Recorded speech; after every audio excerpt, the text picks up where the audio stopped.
Hello everyone, कैसे हो आप सभी लोग। आई होप आप लोग अच्छे होंगे। मैं हूं राहुल जेसवाल एंड स्वागत है आप सभी का एक बार फिर हमारे यूट्यूब चैनल JR ट्यूटोरियल्स में। फ्रेंड्स, जैसा कि आप जानते हैं कि हम हर दिन रात को 8 से 9 बजे के आसपास आपके लिए लेकर आते हैं हमारे इंग्लिश ग्रामर का रिवीजन वीडियो, जिसमें हम आपके लिए board examination point of view preparation करवा रहे हैं, आप लोग के लिए इंग्लिश ग्रामर रिवाइज करवा रहे हैं। तो ये जो वीडियो है हर स्टैंडर्ड के स्टूडेंट्स के लिए यूजफुल होगा, चाहे आप 12th बोर्ड में हो तो एग्जाम देने जा रहे हो। आप जानते हो दोस्तों, आपका एग्जाम बहुत नजदीक है। 10th बोर्ड वालों, आप लोग का भी एग्जाम नजदीक है। बाकी 9th 8th 7th बाकी के जितने भी स्टूडेंट हैं, सभी के लिए ये टॉपिक आज जो मैं कराने वाला हूं इंग्लिश ग्रामर का, ये बहुत ज्यादा बेनिफिशियल एंड बहुत ज्यादा यूजफुल होने वाला है, ना सिर्फ एग्जाम के लिए लेकिन आपके पर्सनल लाइफ के लिए भी। और आगे जितने भी स्टैंडर्ड में आप आगे जाओगे, जितने भी एकेडमिक्स में जाओगे, ये सभी चीज आपको काम आने वाला है। तो आज ऐसा क्या टॉपिक लेकर आया हूं, तो दोस्तों आप देख पा रहे हो स्क्रीन के ऊपर, आज हम बात करेंगे हमारे इंग्लिश ग्रामर रिवीजन सीरीज में राइटिंग स्किल्स के बारे में। और राइटिंग स्किल्स का आज क्या डिस्कस करेंगे, लेटर राइटिंग। जैसे कि आप जानते हो दोस्तों कि लेटर राइटिंग एक बेसिक नीड होती है हर एक पढ़े लिखे इंसान की, क्योंकि अगर आप एक पढ़े लिखे इंसान हो तो स्कूल्स में तो बोर्ड एग्जामिनेशन में इंग्लिश पेपर में तो आपको लेटर राइटिंग लिखना ही होता है। लेकिन जब आप रियल लाइफ में जाते हो ना, कहीं पे भी आप जाओ, उसका यूज होता है। चाहे आप स्कूल में लेटर लिखो, प्रिंसिपल को लेटर लिखो, अपने घर में किसी रिलेटिव्स को लेटर लिखो, या फिर जॉब में जाओगे ना, तो जॉब में जब रेजिग्नेशन लेटर लिखोगे तभी भी यूजफुल है। और उसके अलावा आप जानते हो essay writing is also one of the most important writing skills, जो कि एग्जाम में आते हैं अच्छे खासे मार्क्स के लिए। तो आज हमारा ये जो है तो लेक्चर नंबर 4 होने वाला है, जिसमें हम इंग्लिश ग्रामर का रिवीजन वीडियोस आपके लिए लेकर आ रहे हैं और हर दिन कंटिन्यूसली आपके पढ़ाया जा रहा है दोस्तों। तो उम्मीद करता हूं कि ये चीज आपको बहुत ज्यादा हेल्पफुल रहा होगा। तो एक और चीज बता दूं कि ये जो हमारा इंग्लिश ग्रामर का सीरीज है, ये आपके लिए आ रहा है दोस्तों exclusive for end game series. End game series में से आ रहा है, और एंड गेम सीरीज आप जानते हो आपके बोर्ड एग्जामिनेशन के लिए हमने बहुत सारे और वन शॉट वीडियो डाल रखे हैं आपके हर सब्जेक्ट के लिए। आपके लिए हमने LMR सीरीज की लॉन्च की, जिसमें आपको मैथमेटिक्स के क्वेश्चन बैंक को सॉल्व कराया जाएगा। साथ ही में इंपॉर्टेंट PDF के वीडियोस हमने डाले हुए हैं। ऐसे कई सारे प्रकार के वीडियोस आपको देखने मिल जाएंगे। तो प्लीज एक बार जाके हमारे वीडियो सेक्शन को स्क्रॉल कर लेना कि अब तक हमने कौन कौन से वीडियोस बनाए। बहुत ज्यादा हेल्पफुल वीडियोस ऑलरेडी बनाए हैं। दूसरा इंपॉर्टेंट चीज बात करेंगे कि अगर आपने इंस्टाग्राम पे मुझे यहाँ पे फॉलो नहीं किया है तो प्लीज मुझे फॉलो कर सकते हो। ये मेरा आईडी है, इसका लिंक भी डिस्क्रिप्शन बॉक्स में दिया हुआ है। And the next most important thing जो कि दोस्तों टेलीग्राम ग्रुप।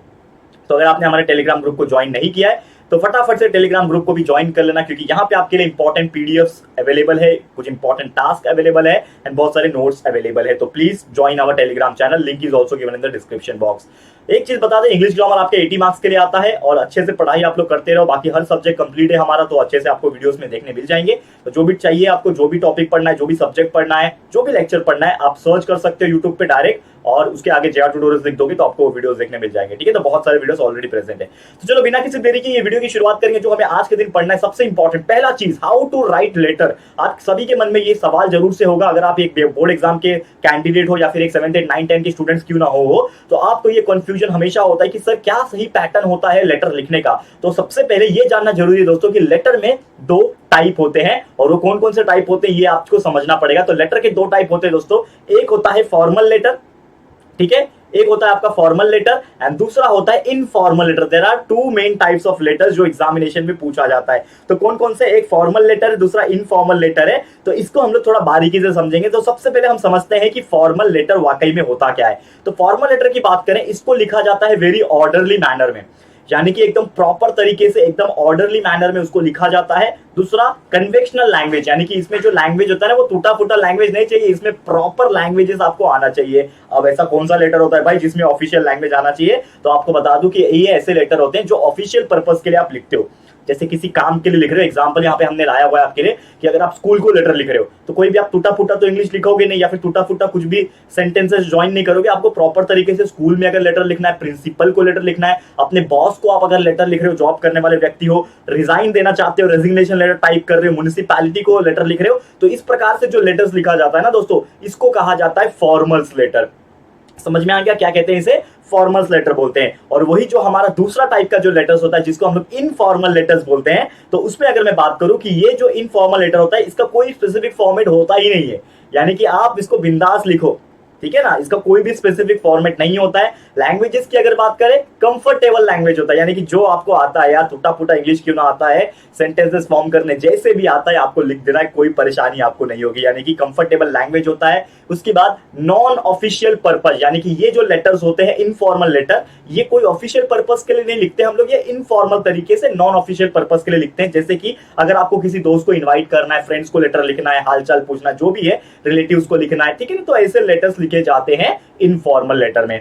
क्लियर है? तो उम्मीद कर रहा हूं कि टाइप्स ऑफ लेटर आपको समझ में आ गया कि फॉर्मल क्या होता है, इनफॉर्मल क्या होता है। ये आपको क्वेश्चन आंसर में पूछेगा नहीं कि what are the types of letter. ये मैंने क्यों बताया, क्योंकि आपको एज ए कैंडिडेट, आप एक एकेडमिक स्टूडेंट हो, तो आपको पता होना चाहिए एक बेसिक डिफरेंस। इवन बहुत सारे लोग अच्छे 11th एंड 12th के स्टूडेंट्स को अगर मैं पूछ दूं कि फॉर्मल और इनफॉर्मल में फर्क क्या होता है, तो वो लोग पहचान नहीं पाते हैं। तो इसलिए मैं आपको यहाँ पे पूरा बेसिक से बेसिक बता रहा हूं, ताकि आप ये वीडियो, छोटा सा वीडियो होगा, अगर आप ये पूरा का पूरा देख लोगे तो आपको मजा आ जाएगा देख के, और आपको पूरा क्लियर कट समझ में भी आ जाएगा। ठीक है, समझ में आ गया। अब चलते हैं रियल इफेक्ट के ऊपर।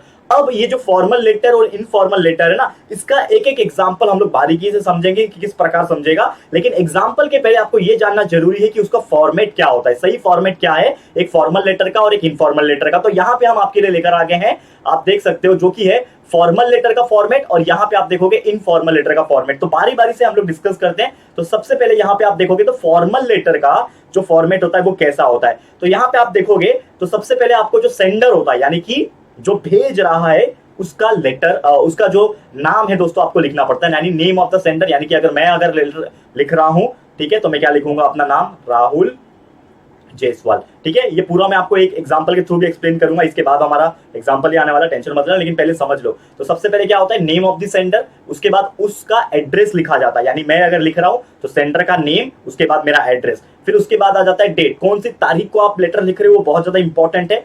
डेट लिखा जाता है एंड फिर लिखा जाता है टू, यानी कि मैं किसको भेज रहा हूं। तो मैं लेटर भेज रहा हूं किसी को, समझ लो कोई XYZ नाम का पर्सन है, उसको मुझे लेटर भेजना है, तो मैं क्या लिखूंगा, उस चीज का रेसिपिएंट लिखूंगा, यानी नाम लिखूंगा, नेम ऑफ द रेसिपिएंट। फिर उसका क्या डेजिग्नेशन है, डेजिग्नेशन मतलब क्या पोस्ट है उसका। जैसे कि अगर आप एक स्कूल में लेटर लिख रहे हो तो आप किसको भेज रहे हो, समझ लो आप लिख रहे हो दोस्तों एक प्रिंसिपल को, तो प्रिंसिपल को ऐसा डेजिग्नेशन लिख दोगे। अगर आप बॉस को लिख रहे हो, HR को लिख रहे हो, तो आप लिख दोगे HR।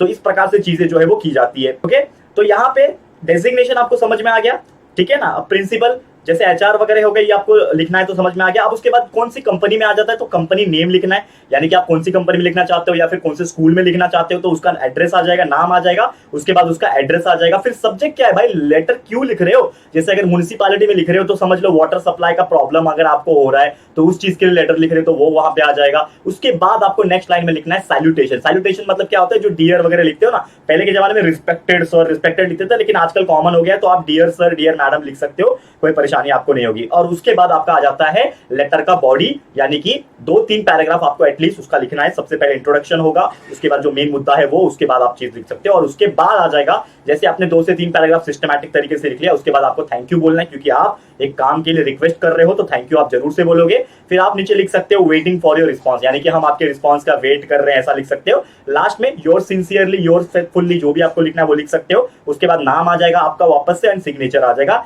तो इस प्रकार से जो चीजें लिखी जाती है वो आता है फॉर्मल लेटर में। ठीक है, तो ये क्या था, आपका फॉर्मल लेटर का फॉर्मेट था।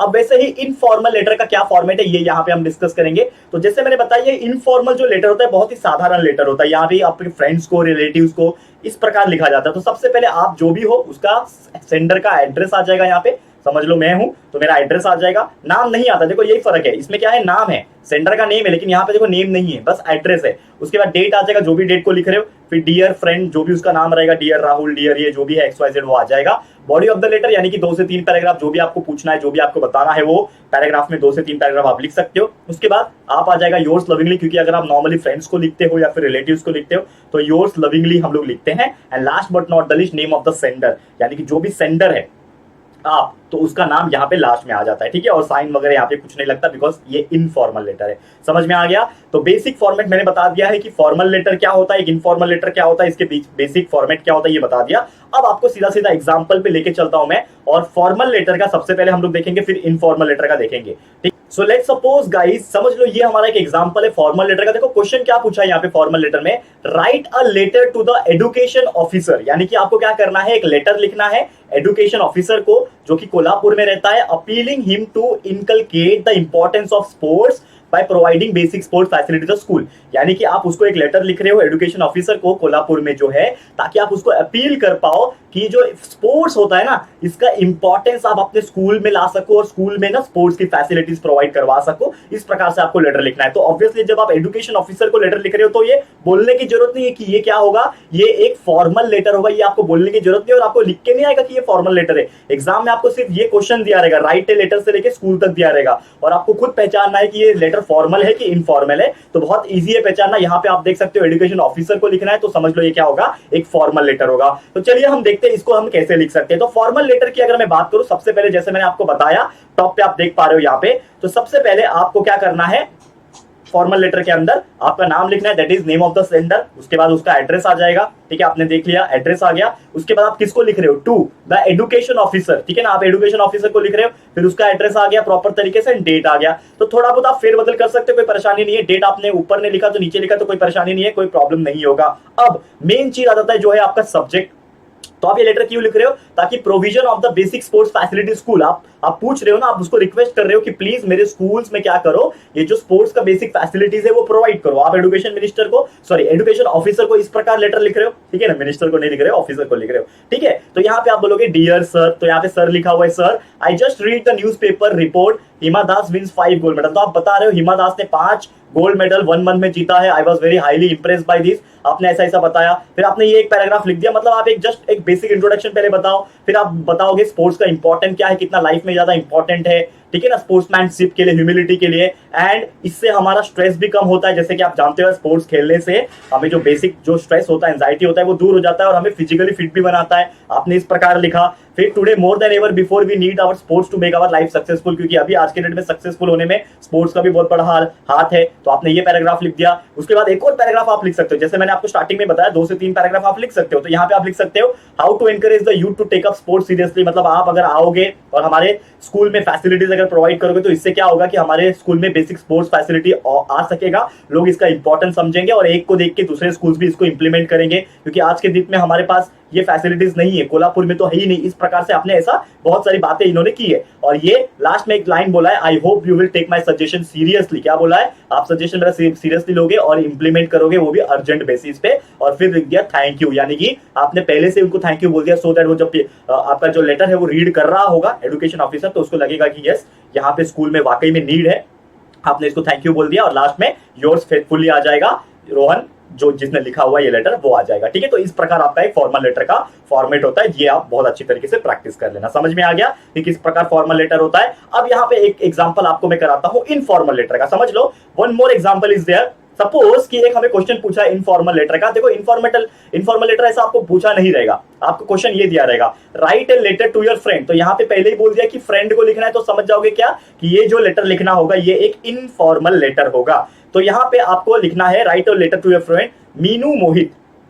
मीनू और मोहित जो भी है उसको लिखना है, मतलब आपकी मर्जी, आपको जो भी नाम लेना है। Making her him aware of the importance of the sports in one life, यानी कि आपको यहाँ पे भी स्पोर्ट्स का इंपॉर्टेंस, एक दूसरे के जिंदगी में कितना ज्यादा इंपॉर्टेंट होता है उसके बारे में आपको फ्रेंड को बताना है। कोई ऑफिशियल्स को नहीं बताना है, आपको फ्रेंड को बताना है। तो ये फ्रेंड को बताना है, तो ये क्या हो जाएगा, ये एक इनफॉर्मल लेटर हो जाएगा। तो इसकी शुरुआत कैसे करेंगे, तो अगेन सेम, सबसे पहले नाम नहीं आता, सबसे पहले आ जाता है एड्रेस आपका, जो आप भेज रहे हो एड्रेस आ जाएगा आपका, फिर डेट आ जाएगा, फिर आपने लिखा डियर मोहित, प्यार से लिख रहे हो ना, तो मोहित को लिख रहे हो डियर मोहित। आप क्या बोलोगे पहले, हाय कैसा है, तो ये क्या लिखेगा, हाय हाउ आर यू, ठीक है। Now that all important standard 10 exam are over, what's your plan. मतलब वो बोल रहा है अरे यार 10वीं के तो एग्जाम्स कंप्लीट हो गए, वैसे हुए नहीं है, आप लोग के होने वाले हैं, तो आप लोग भी ऐसी बातें करोगे एक दूसरे से, टेंशन मत लेना। आपकी राहुल सर वैकेशंस के अंदर ना बहुत सारे इंपॉर्टेंट चीज लाएंगे, आपको एकदम और ज्यादा टॉपर और ज्यादा होशियार बनाएंगे, टेंशन मत लेना, ठीक है। तो पहला लाइन ये हो गया, जस्ट आपको पूछ रहा है कि कैसा क्या चल रहा है, हालचाल कैसा है, वैकेशन ओवर हो गया, क्या प्लान है। तो ये क्या बोल रहा है, I have some suggestions for you, ठीक है ना। हम बहुत सालों से पढ़ाई कर रहे हैं, पूरे साल भर पढ़ाई करते हैं, लेकिन हम अपना फिजिकल हेल्थ पे ध्यान नहीं दे पाते, वो ऐसा लिख रहा है। And during the vacation why don't you join the Kolhapur sports club, वो उसको बोल रहा है कि मोहित अरे यार तू कोल्हापुर स्पोर्ट्स जो क्लब है वो क्यों नहीं ज्वाइन करता, इससे तू फिजिकली फिट भी रह सकता है एंड कुछ सीरियस स्पोर्ट्स गेम में पार्टिसिपेट करना चाहिए, ठीक है ना। I don't need to tell you sports are very important, वो बोल रहा है भाई तेरे को बताने की जरूरत नहीं है कि स्पोर्ट्स कितना ज्यादा इंपॉर्टेंट है। यानी कि अब मैं क्या कर रहा हूं, मोहित को इंपॉर्टेंस बता रहा हूं यार कि समझ कि यार कितना ज्यादा जरूरी है हमारे लिए स्पोर्ट्समैनशिप, ह्यूमिलिटी के लिए। स्पोर्ट्स हमें सिखाता है जीतना, स्पोर्ट्स हमें जीत और हार का स्पिरिट ऑफ द गेम बोलते हैं ना, वो सिखाता है हमें, स्ट्रेस रिड्यूस करवाता है, साथ ही में फिजिकली फिट रखने में हेल्प करता है, न्यू फ्रेंड्स बनाता है, और अलग अलग स्पोर्ट्स खेलने से हम आगे जाके सक्सेसफुल भी बन सकते हैं। एंड लास्ट में वो लिखता है एक और paragraph, I was very impress by the performance of Hima Das, मुझे इंस्पिरेशन कहां से मिली, हिमा दास से, जो कि 5-5 गोल्ड लेके आई उन्होंने, 5 गोल्ड्स इन 1 मंथ, एक ही मंथ में 5 गोल्ड मेडल लेके आए। तो यार इससे अच्छा क्या है, चलो एक टाइम स्पेंड करेंगे और स्पोर्ट्स क्लब को ज्वाइन करेंगे, ऐसा उन्होंने बताया। और लास्ट में लिख दिया योर लविंग फ्रेंड रोहन। कितना अच्छे से एक्सप्लेन किया रोहन ने। तो यहाँ पे क्या था, ये जो भी पैटर्न मैंने फॉलो किया ये एक इनफॉर्मल तरीका था, क्योंकि हम फ्रेंड से आपस में नॉर्मल बातचीत कर रहे हैं, that's why it is called as the informal letter. Clear है दोस्तों, तो उम्मीद करता हूं कि ये चीज आपको बहुत बेहतरीन तरीके से समझ में आ गया होगा। तो ये था हमारा जितने भी लेटर्स के टाइप होते हैं, यानी फॉर्मल लेटर क्या होता है, इनफॉर्मल लेटर क्या होता है, यह हम आपको प्रॉपर तरीके से एक्सप्लेन कर चुके हैं, ठीक है। ओके, अब यहाँ पे लेटर का पार्ट कंप्लीट होता है, लेकिन इस वीडियो के अंदर लेटर के अलावा भी आपको एक बहुत इंपॉर्टेंट चीज मैं देने वाला हूं, जो कि आप जानते हैं, वो क्या है, एस्से। तो आपको पता है एस्से आता है, ठीक है, या फिर आप बोल सकते हो स्पीच आता है। तो आपको मैं एस्से का कुछ इंपॉर्टेंट रूल्स बताने वाला हूं, वो चीज आपको एक्सपांशन ऑफ आइडियाज में भी हेल्प करेगा, वो आपको स्पीचेस में भी हेल्प करेगा, एंड बहुत सारी जगह पे आपको हेल्प करेगा। तो चलिए आ जाते हैं टॉपिक पे। तो सबसे पहले अभी हम देखने वाले हैं यहाँ पे, that is rules to write an essay, यानी एस्से को कैसे हम लोग लिख सकते हैं, क्या होता है इसका बेसिक रूल्स। तो सबसे पहले क्या है, डिसाइड एंड टॉपिक, यानी कि अगर आपको जो भी ऑप्शंस दिया हुआ है, ठीक है, ज्यादातर समझ लो ब्लड डोनेशन हो गया, ठीक है ना, फिर करप्शन हो गया, इस प्रकार के कई सारे एवरग्रीन टॉपिक मैंने दिए हुए, आपने अगर नहीं देखा है तो हमने एक एवरग्रीन राइटिंग स्किल टॉपिक का ना वीडियो बनाया हुआ है, अगर आपको नहीं पता है तो आप सीधा सर्च कर लेना यूट्यूब पे evergreen topics for writing skill, और हमारा जेआर ट्यूटोरियल्स आगे टाइप कर देना, आपको हमारा वीडियो मिल जाएगा देखने के लिए। तो ये टॉपिक सर्च कर लेना, आपको मिल जाएगा, और बस उतने टॉपिक्स को प्रैक्टिस कर लेना, उतने ही आएंगे एग्जाम में, और कुछ नहीं आएगा। तो decide and topic, topic decide करना है, उसके बाद आपको क्या करना है कि आपका एक थॉट जो होगा, क्योंकि जब भी आप शुरुआत करोगे तो आपके मन में कुछ चल रहा होगा, समझ लो आ गया टॉपिक करप्शन। अब करप्शन मतलब क्या होता है, घूस लेना। तो आपके मन में एक आएगा कि यार हमारा देश काफी ज्यादा बर्बाद होते जा रहा है, क्योंकि इंडिया में करप्शन काफी ज्यादा बढ़ते जा रहा है, लोग ईमानदारी से काम नहीं कर रहे। तो एक थॉट प्रोसेस आपके माइंड में तुरंत आना चाहिए, तो तुरंत आपके पास जो है वो आइडियाज आ जाना चाहिए। उसके बाद जैसे आइडियाज आ जाएगा तो आपका जो पैराग्राफ है उसकी शुरुआत आपको कर देना है, right your paragraph statement. Statement जो भी आपका होगा, पैराग्राफ लिखना शुरू करना है। उसके बाद जो आपका पैराग्राफ का बॉडी होगा उसको सोचना है कि किस प्रकार लिखना है, एंड जैसे आपका हो जाएगा तो आपको स्टार्ट करना है इंट्रोडक्शन से, जो भी है आपका टॉपिक, इंट्रोडक्शन से शुरुआत करो, ठीक है। एंड लास्ट में आपको क्या करना है, कंक्लूजन जरूर से लिखना है, क्योंकि कंक्लूजन लिखने से एक ऐसे जो है वो थोड़ा सा दमदार दिखता है। और एक लास्ट इंपॉर्टेंट काम ये कर सकते हो कि आपको एक फिनिशिंग टच जो होता है, जैसे कि आपको पता है कुछ शायरी होता है, नोवेल्स, जार्गन्स वगैरह बोलते हैं, शेरो शायरी होता है, हिंदी में नहीं, इंग्लिश वाला कुछ इंपॉर्टेंट प्रोवर्ब्स होते हैं, मुहावरा होता है, वो अगर आप उससे एंड करते हो ना तो देखने में सुंदर दिखता है एस्से, या फिर स्पीच राइटिंग, या फिर जो भी आपका एक्सपांशन ऑफ आइडिया होता है, और काफी ज्यादा अट्रैक्टिव होता है, क्योंकि जो पेपर चेक करने वाला होता है वो जब पढ़ता है कि आपने कुछ थॉट लिखा है, ठीक है ना, ठीक, करप्शन इज एन एविल, ठीक है ना, फिर इस प्रकार से मतलब हिंदी वाला भी वर्ड यूज कर सकते हो, एक हाथ लाइन चलता है, कोई प्रॉब्लम नहीं है, क्योंकि वो डिपेंड करता है आपके चेकर के ऊपर, पेपर चेकर के ऊपर, तो आप ऐसा वर्ड्स यूज कर सकते हो। तो ऐसे बहुत सारे एवरग्रीन थॉट्स, आइडियाज याद कर लेना कुछ हर एक टॉपिक का, तो आपको हेल्प करेगा, ठीक है। तो ये 7 रूल्स आपको याद रखना है। अब यहाँ पे प्रॉपर तरीके से लाते हैं कि सबसे पहले आप क्या करोगे, तो सबसे पहले आप इंट्रोडक्शन लिखोगे। इंट्रोडक्शन में आप कैसे लिख सकते हो, जैसे कि नॉर्मली आपका जो ओपनिंग लाइन जो होगा ना, आपने जो ओपनिंग किया, सबसे पहला जो लाइन लिखोगे, should clearly describe what you are going to discuss in essay, यानी कि जो एस्से का टॉपिक है उसी रिलेटेड आपको ओपनिंग करना है। नहीं तो क्या होता है, कई सारे लोग क्या होते हैं ना, एस्से को बड़ा बनाने के चक्कर में, एक एक डेढ़ पेज लिखने के चक्कर में ना कुछ भी लिखना शुरुआत कर देते हैं, लेना देना नहीं रहता है, एस्से का टॉपिक कुछ और है, लेना देना है नहीं, कुछ भी लेकिन बताना शुरू कर देते हैं। तो कभी भी ओपनिंग जो होगा वो प्रॉपर तरीके से डिस्क्राइब करना चाहिए कि आप एस्से में क्या बताने की कोशिश कर रहे हो। उसके बाद जो भी यहाँ पे आपको लिखना है, organise the essay in the proper manner, जो भी आपका एस्से होगा उसको प्रॉपर तरीके से अरेंज करना है। और उसके बाद स्टार्ट भी अगर आप करोगे तो कुछ अट्रैक्टिव कोट से स्टार्ट कर सकते हो, ठीक है। ब्लड डोनेशन के बारे में अगर आ गया, रक्तदान, ठीक है ना, इस प्रकार से कोट्स जो होते हैं अट्रैक्टिव, इंग्लिश में हो हिंदी में हो, वो आप यूज कर सकते हो। एंड एक इंपॉर्टेंट जो मैं आपको अगेन मैं बता रहा हूं कि बहुत सारे लोग क्या करते हैं, लंबा और बोरिंग पैराग्राफ लिखते हैं, बड़ा बड़ा पैराग्राफ लिख देंगे, 5-5, 6-6 लाइन, उतना नहीं लिखना है। जितना आपसे बन सकेगा, जितना आपका थॉट प्रोसेस चलेगा, उतना आपको लिखना है।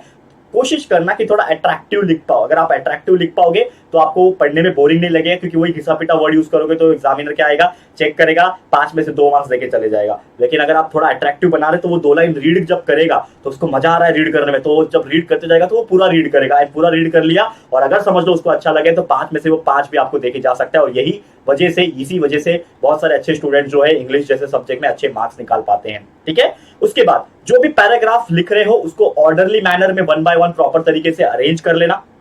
ठीक है, एकदम बेहतरीन तरीके से, क्योंकि क्या होता है बहुत सारे लोग एकदम लेंथी लिख देते हैं, तो आपको गैप गैप करके पैराग्राफ लिखना है सो दैट वो दिखने में भी अट्रैक्टिव दिखेगा। उसके बाद आपको जो नॉवेल टर्म्स होते हैं जैसे कि जार्गन्स वगैरह होते हैं, जो मैं मुहावरा वगैरह की बात कर रहा हूँ ना, उसको प्रॉपर तरीके से यूज करना और जिसका मीनिंग आपको पता है वो यूज करना। तो ऐसे किसी और के बारे में पूछा है और लिख कुछ और रहे हो, ठीक है ना। अगर आपको ब्लड डोनेशन के बारे में पूछ रहा है, आप बोलोगे सेव ट्रीज, सेव पॉल्यूशन, मतलब डोंट क्रिएट पॉल्यूशन, ऐसा लिखोगे तो नहीं काम चलने वाला, दोनों अलग अलग हो जाएंगे। तो इस प्रकार से जो लिंक होते हैं ना वो प्रॉपर तरीके से लिखा जाता है। ठीक है, और हमेशा याद रखना try to enter some emotions, क्योंकि क्या होता है ना, इमोशंस एंड फीलिंग का बहुत बड़ा रोल है दुनिया में।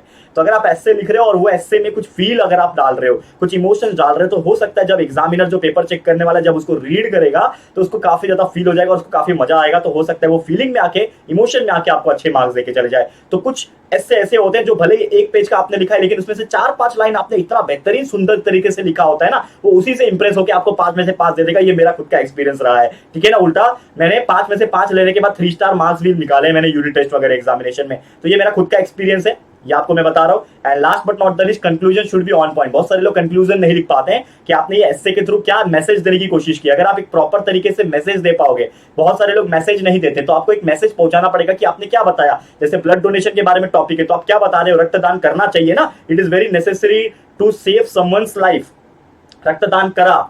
हाँ, तो ये सब चीजें जो होती है ना, आप एक मैसेज पहुंचा रहे हो तो वो मैसेज क्लियर कट लिखो। एक और चीज है, बहुत सारे लोग ना एक दूसरे को कॉपी करके लिखते हैं, तो डू नॉट कॉपी अदर्स। अपना खुद का यूनिक कंटेंट बनाओ, भले ही आधा पेज का बनाओगे लेकिन यूनिक रहेगा, तो हो सकता है आपको मार्क्स वहां पे मिल जाएंगे। और हमेशा याद रखना, always end with some good quotes. जैसे मैंने स्टार्टिंग में ही बोला कि आपको जो खत्म करना है वो हमेशा एक गुड कोट्स, एक बेहतरीन कोट्स के साथ खत्म करना है। ठीक है, क्लियर है। तो उम्मीद करता हूं कि आपको ये समझ में आ गया होगा कि ऐसे अगर आता है तो कैसे आपको स्टार्ट करना है, मिडल में कैसे लिखना है, पैराग्राफ कैसे बिल्ड करना है, थॉट्स कैसे डालना है, उसमें जार्गन्स और नॉवेल का कैसे इस्तेमाल करना है, ये सभी चीज आपके लिए बहुत ज्यादा बेनिफिशियल होने वाली है। तो फटाफट से आपके पास जो भी ऐसे है, जो भी बुक्स आप फॉलो करते हो, उसमें से 2-4 ऐसे रीड कर लेना। और मोस्ट इंपॉर्टेंट, कुछ जार्गन्स, कुछ आइडिया, कुछ थॉट्स, कुछ कोड्स को याद करके चले जाना अलग अलग टॉपिक के ऊपर। और जो मैंने एवरग्रीन टॉपिक्स पढ़ा है उसको एक बार यूट्यूब पे सर्च करके उसमें से भी प्रैक्टिस कर लेना। ठीक है, तो बस दोस्तों यही था हमारा आज का वीडियो, जिसमें हमने प्रॉपर तरीके से लेटर्स कैसे लिखते हैं, फॉर्मल और इनफॉर्मल दोनों सीख लिया, और ऐसे कैसे लिखा जाता है ये भी हमने बहुत अच्छी तरह सीख लिया। और उम्मीद करता हूं कि ये वीडियो आपके लिए बहुत ज्यादा बेनिफिशियल रहा होगा।